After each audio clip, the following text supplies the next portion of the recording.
여러분 안녕하십니까? 오늘 무척천 시리즈 9번째 시간입니다. 지난 시간 무척천은 홍리를 동원해서 무자비한 공포정치를 시행하였습니다.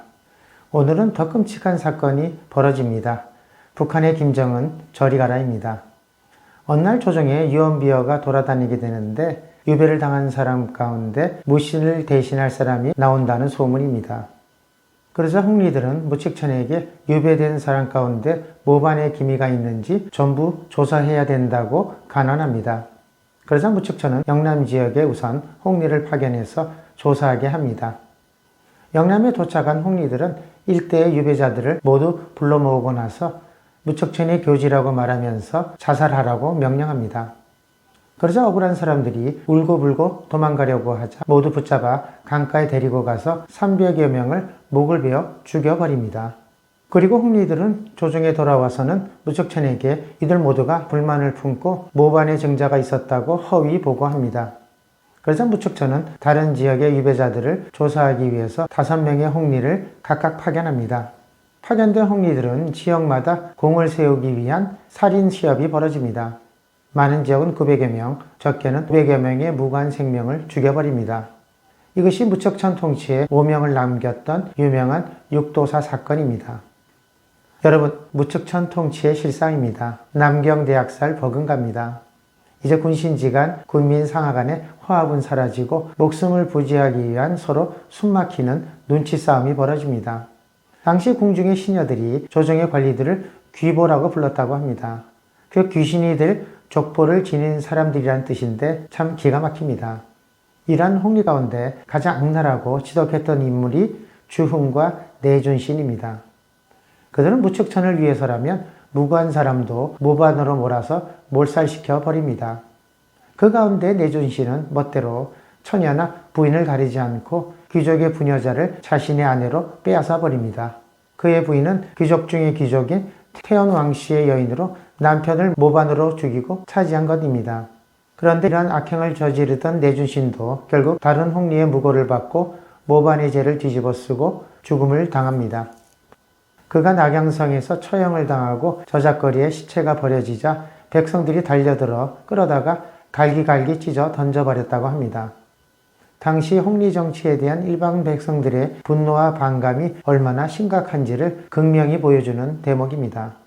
그러자 무책천은 민심의 변화를 깨닫게 되고 남아있던 홍리들을 모두 죽여버리거나 자살하게 만들고 이제 홍리 정치를 마감하려고 합니다.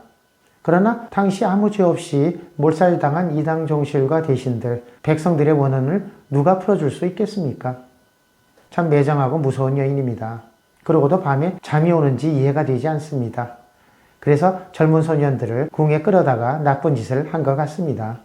무책천이 반대파를 제거하고 권력을 유지하기 위해서 저지른 무자비한 홍리 정치는 사법체계를 무법천지로 만들었고 백성들을 공포에 떨게 했으며 군신지간의 관계를 파괴해버렸습니다. 무척천은 더 이상 홍리 정치로서는 국정을 다스릴 수 없다고 판단하고 전국에서 인재를 선발하기로 합니다. 그래서 그동안 유명무실하던 과거제도의 시행을 확대합니다. 우선 진사과의 지위를 격상합니다. 오늘날로 말하면 사법고시를 인재를 채용하는 과제도로 확정하는 것과 같습니다. 여기서 당시 과거제도에 대해서 잠시 설명드리겠습니다. 당 과거제도는 크게 상과와 제과로 나누어집니다. 상과는 매년 한 차례 실시하고 제과는 황제 조서에 따라 수시로 시행합니다. 상과는 다시 2개의 시험 과목으로 나누어지는데 명경과와 진사과입니다. 명경과는 주로 육아경전의 숙독을 테스트하고 진사과는 시와 문장을 작성하는 능력을 고찰합니다. 무척천 이전에는 명경과를 우대해서 진사과에 급제한 것보다 관직이 높았습니다. 그런데 무척천은 진사과에 급제하면 더 우대해 주었습니다. 그 이유는 세가 대족들은 경전을 소유해서 명경과 시험에 유리하지만 진사과는 시문의 재화를 경연하기 때문에 가문보다는 개인의 능력을 검증할 수 있습니다. 이로 인하여 많은 한문 가문의 자제들이 진사과에 도전해서 입신양명을 꿈꾸게 됩니다. 여기서 유명한 말이 생겨나는데 여러분 이 말 꼭 기억해 두셔야 합니다. 30노 명경하고 50소 진사라. 30살에 명경과에 합격하면 늦은 나이라고 말하고 50세에 진사과에 합격하면 소년이라고 말한다. 즉 진사과에 합격하기가 그렇게 어렵다는 말입니다. 그럼 일례로 두보를 한번 알아보겠습니다. 두보는 35살에 처음으로 진사과에 응시합니다. 그런데 아쉽게도 재상인 1인보의 농간으로 인해서 합격자를 발표하지 않아서 그간의 노력이 모두 수포로 돌아갑니다. 그리고 변변히 관직에 임용되지 못하다가 45살에 비로소 조정에서 좌수비의 관직을 부여받게 됩니다.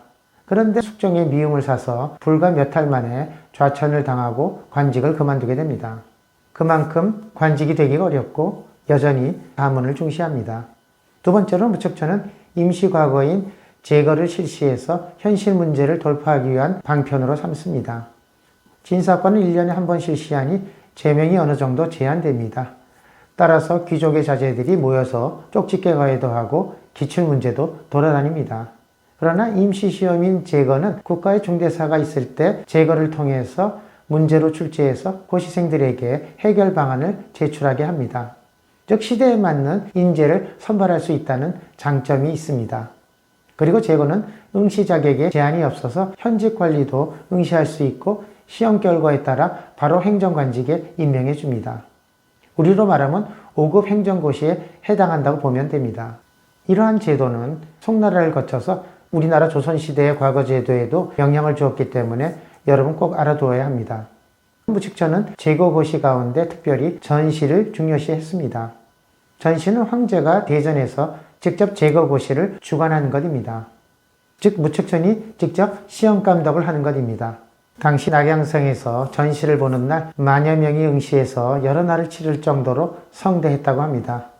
당시 젊은 유생들이 얼마나 가슴 설레고 긴장을 했을까요? 저도 그 당시였으면 시험장이 있었을 텐데 저는 실력을 봐서 장원급제 틀림없습니다. 셋째로 무측천은 무인을 양성하기 위해서 묵과를 처음으로 실시합니다. 이렇게 해서 세계 방면의 과거 제도가 완성되고 이후 청나라 때까지 제도가 시행됩니다.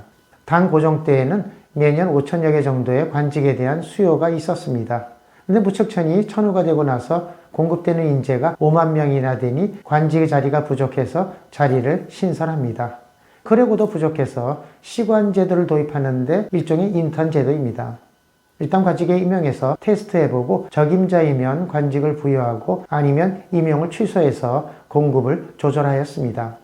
그러자 조정에는 무측천이 믿고 맡길 만한 어질고 덕이 있는 재상들이 등장하게 됩니다. 그중 대표적으로 여러분이 잘 아는 적임거를 들 수 있습니다. 그는 행정 능력이 뛰어나서 일반 백성들 사이에서도 명망이 높았습니다. 그는 신탐이라고 부를 정도로 뛰어난 지모와 능력을 지니고 있었습니다. 그는 재상이 되자 모반의 죄를 받고 억울하게 죽음에 처해 있는 많은 백성과 종친들을 목숨을 걸고 대신 신원해서 살려줍니다. 그 외에도 무측천을 설득해서 연흥왕으로 쫓겨있던 중정이철을 낙양으로 불러들입니다. 또 한 가지 중요한 업적은 장간지를 위시한 여러 명의 훌륭한 재상들을 추천합니다. 그 안에는 당 현종 때 명재상으로 이름을 날렸던 요승도 포함되어 있습니다. 조정이 이처럼 어질고 덕을 갖춘 지혜 있는 재상들로 채워짐에 따라 태정의 정관지치를 이어서 후일 개원성세의 통치를 열어주게 됩니다. 여러분 오늘 얘기는 여기까지입니다. 다음 시간에는 도정에 또 어떤 일이 벌어지는지 알아보겠습니다. 다음 시간을 많이 기대해 주시기 바랍니다. 여러분 안녕히 계십시오.